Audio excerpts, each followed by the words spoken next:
name's Eli. This is a speech on what society needs. I believe that society, our U.S. society, needs a better educational system, and the reason being for that is we're number one in pretty much everything else. In the successing rank, with 300 million population and a GDP of 18 trillion, we're number one in the successing rank. But we're 14th in the literacy rate of the world. So one of the problems is that parents aren't as involved as they need to be.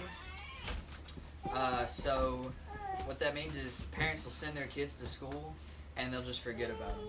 And they come home and they just expect them to do their homework. They don't interact with them.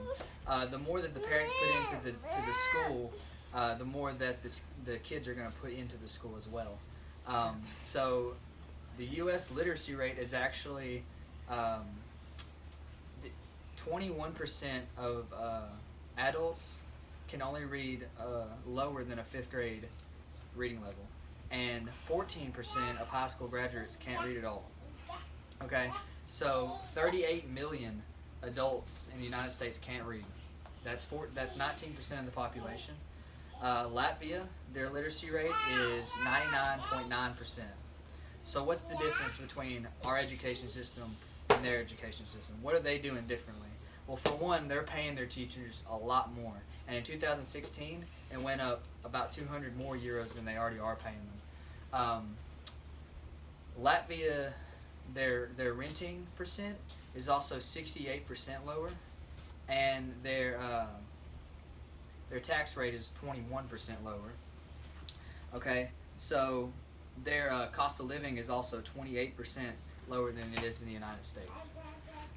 So they pay their teachers a lot more. We don't pay our teachers enough here in the United States. The average salary worldwide for a teacher is $58,000 a year, but in America it's like $30,000. Okay, so as Lewis said, public schools are geared to teach the average student. That means that students on either end of the scale can be neglected. Students who are gifted get bored, okay?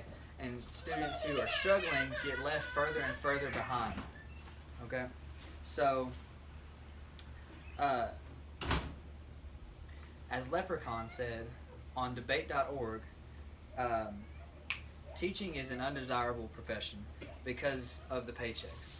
If we raised the paychecks and got an eliminated tenure, then a lot more people would want to be more teachers, and we'd have more teachers to teach kids, and we'd have a better education. In ancient Greece, they paid their teachers almost as much as they paid their religious leaders, and they were highly respected, and they had to have an education, a very high education. And as a result, that demanded a higher education in society. And as we all know, that they were really successful. So my question would be, why aren't we learning from the past? Thank you.